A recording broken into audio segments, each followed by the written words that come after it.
friendly takeover of Cuba, a new Ayatollah on the verge of death, and other interesting and pleasant news. Under threat of invasion or the kidnapping of the main Cuban communist, similar to the abduction of Maduro, the island of free idiots was offered an alternative. Want to know what it was? Wait a couple of minutes and you'll find out. Iran decided to do the dumbest thing imaginable. It's simply impossible to come up with anything dumber than this. These aren't my words. That's the opinion of a bunch of international experts. But let's start with unverified rumors about the fate of Iran's new supreme ruler, the supreme leader and demigod, the son of the previous demigod Ayatollah Ali Khamenei, who, by the way, is of Azerbaijani origin. But this didn't make any difference to the 20 million Azerbaijanis living in Iran. It didn't make them feel any warmer or any colder. Well, actually, probably colder. Well, just like it was for Georgians in the USSR under Yughashvili. He was also known as Iosif Vissarionovich, the man of steel, unlike the man Molotov and the man of stone, Kamenev, and all those other iron felixes, Edmundovich Dzerzhinskys, who, according to rumors, were lovers of Vladimir Ilyich Lenin, whom they affectionately called Lenochka. And, by the way, also of Maxim Gorky. They both called him Sweetie. But all of this is just rumors, and jokes and unreliable information. It is now confirmed that the new dictator of Iran has been wounded, possibly critically, and he may remain in power for only a few days. And President Trump, commenting on the situation, implied that he will face the same fate as his father. This information has not yet been confirmed by international news agencies, but Israel and one of Iran's main TV channels reported about, well, the bombing. This happened on the very first day, yes, in which the new leader was injured. He was injured before becoming the new leader. It's a complicated story. They killed his father, they killed his mother, they killed his wife, they killed his son. And now, after 10 days of the most devastating air campaign the Middle East has ever seen, Iran's new supreme leader, Mojtaba Khamenei, may already be dead. How do we know this if Reuters and others are still silent for now? Iranian state media call him Janbaz. This is a Persian title given to those wounded in war. And here's the catch, no one has seen him, not once. Not on camera, not in a single photo, not in any video address to his people. The man who is supposedly leading the Islamic Republic through its most serious crisis since 1979 is himself a ghost. And now the whole world is wondering whether this ghost is ruling from a bunker or from the grave. You can understand him. You can, well, sympathize with him on a human level. But 35,000 shot protesters who flooded the streets of Iran unarmed. I personally sympathize with them more. And he is the son of Ayatollah Khamenei. His name is Mojtaba Khamenei. He was directly involved in this. The new leader is fiercely opposed to rapprochement with the West. And any peaceful agreement. He fully supports the development of a network of terrorist organizations in the region. Mojtaba worked with the slain Soleimani to create a global terror network. He is an active fighter against Zionism. That is, he wants to destroy the Jewish state from the river to the sea. Blood, Jewish blood. Mojtaba is more radical than his father. He is connected, that is, to the IRGC. Well, that's it. That's the very core, yes. And he is tainted by the suppression of protests. He belongs to the toughest or most brutal wing of the regime. Do you still feel sorry for him? For many years, he influenced his father's decision to strengthen the aggressive anti-Western stance. His election is a gesture toward the U.S. We will not give up. Well, as Trump said, he won't rule for long.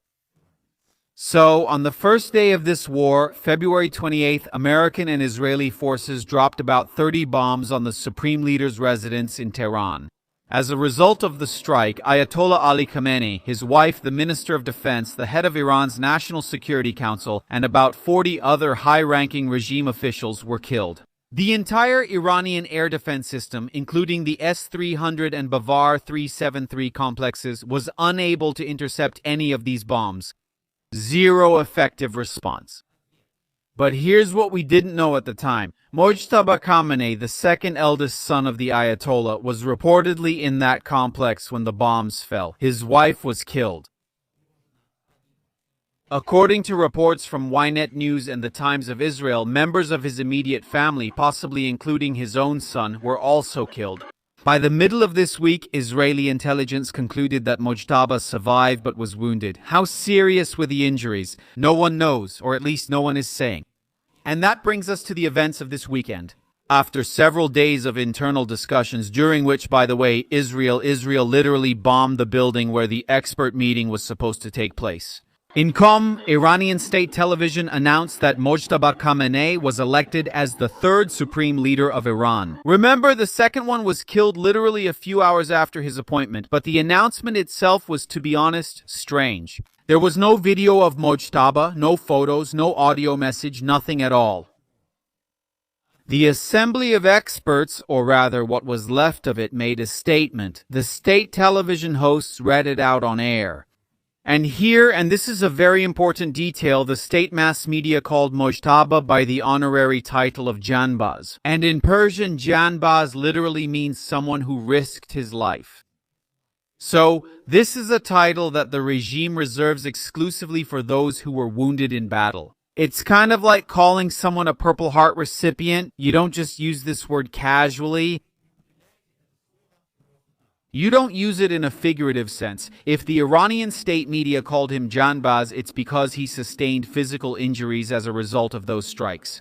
So let's think about what that means. It's very ironic.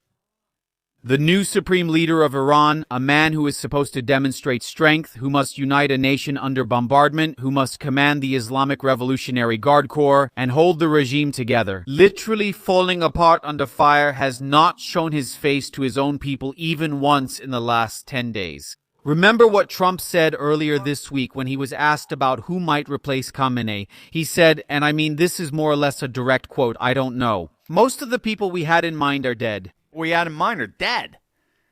There's another group, but reportedly they might be dead too. I guess a third wave is coming and soon there will be no one left. This isn't just a joke, it's a message.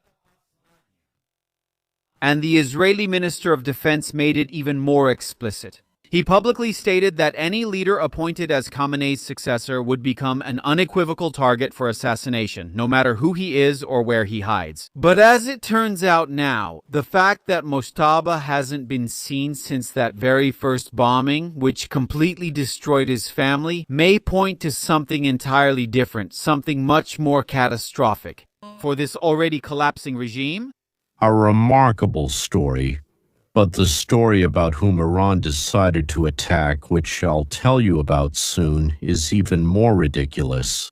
So Mojtaba is wounded on the very first day of the war, in the very first raid, it seems.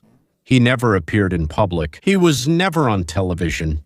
He didn't record a video after he was elected. It's so easy to put him in a corner. Record a video on an iPhone, an American iPhone, of course. Even though we hate America, we still use American iPhones, and send it to television over the internet. But even that hasn't been done. Why? Is he even alive? Or is he so badly wounded that he can't even say 10 words? Or what? Or is someone ruling on his behalf? One person or a group, but kind of hiding behind, but using his name, his legitimacy, so there's a basis for giving orders. And of course, so they wouldn't get killed. Israel has already proven that. They can get to anyone anywhere in Tehran. They killed Khamenei Sr. in his residence. They killed the future chief of staff, the new supreme leader.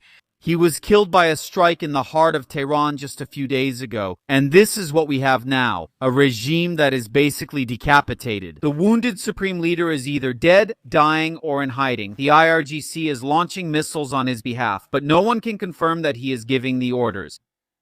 The presidential wing, led by President Pezeshkian, has already issued a public apology to neighboring countries for the Iranian attacks, which is a striking sign that pragmatists within the regime are already looking for ways out of the current situation.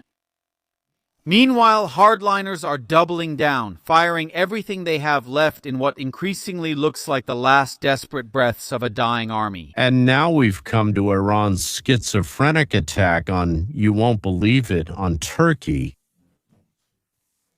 NATO intercepts a ballistic missile Heading toward Turkey. What's new in the region? Yes, fortunately, that's quite far from here. It's in southern Turkey near Gaziantep, but this is already the second incident this week that has happened here in Turkey.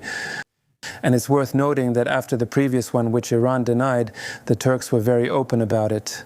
They said, you know, maybe we can turn a blind eye to this once, but if it happens again, that's a different story. This incident is a repeat.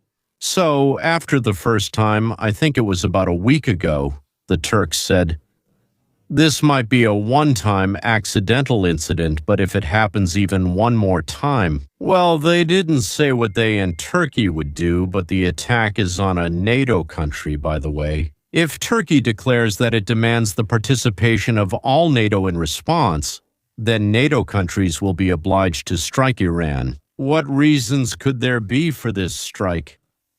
Many assumptions have been made, but none of them even seem rational. Except that only in Iran could there be such chaos and confusion where the left hand doesn't know what the right hand is doing, and so on. Or the person who launched those two missiles, well, we don't know if it came from one unit or from different ones. So the one who launched it wants the war to end sooner and for the regime to fall. That's why he or they, yes, knowing that the missiles would be shot down, tried to draw all the countries and regions into this fight against Iran. So personally, I think the missiles to Turkey, well, Bahrain, the Emirates, all of this is an attempt to deal with the Ayatollah regime by turning the conflict from Israel and America against the Iranian fanatics into a conflict of all the neighbors against an oppressive, aggressive, and bloodthirsty regime. Well, we call it the Ayatollah regime, yes. Very close to the U.S., on an island 80 kilometers from Florida, the grandchildren of Castro and Che Guevara have settled, long since having abandoned the world revolution and now living off the oppression of their impoverished people. Cuba is a concentration camp from which prisoners try to escape from time to time, and even though many are caught or drown in the sea during this crossing, after all, 80 miles is quite far. Up to about 2 million Cubans have reached the blessed shores and now live in the U.S. That's about 20% of the island's population, where instead of lunch, they sing revolutionary songs. The money from selling sugarcane, rums, cigars, nickel, and cobalt mostly goes to meet the needs of the ruling clique. Cuba also exports doctors. They train a lot of doctors and, so to speak, then send them to various countries for money, along with medical staff and security personnel. Interesting, isn't it? The Trump administration is preparing a potential economic agreement with Cuba, which could mark a sharp turn in relations between the U.S. and Cuba, according to a report by Francesca Chambers from USA Today. Two sources familiar with the administration's plans told the newspaper that there is an official report from people close to the deal and the negotiations, that the deal with Havana is already almost finalized, although the exact timing and details remain unknown. The agreement may include easing restrictions on travel by Americans to the Cuban capital and expanding economic cooperation between the countries. The proposed agreement represents an unexpected shift in the U.S. strategy toward the communist island. In addition, after the U.S. captured Venezuelan leader Nicolas Maduro and stopped oil supplies from Venezuela to Cuba, many analysts believe that Washington might increase pressure on Havana to bring about regime change. Instead, officials seem to be exploring a strategy based on economic leverage and negotiating concessions. According to the report, the discussion of a potential deal included economic partnerships in the areas of ports, energy development, and tourism. The U.S. has also raised the possibility of lifting some sanctions on Cuba as part of a broader agreement.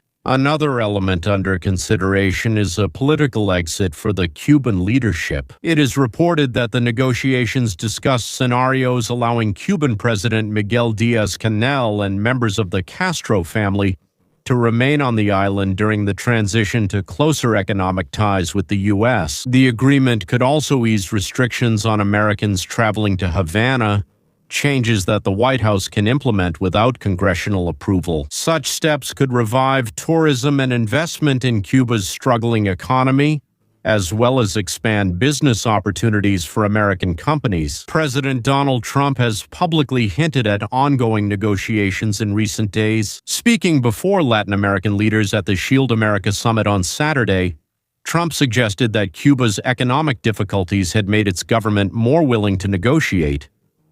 Cuba is on the brink, he said. They have no money and they have no oil, no more oil.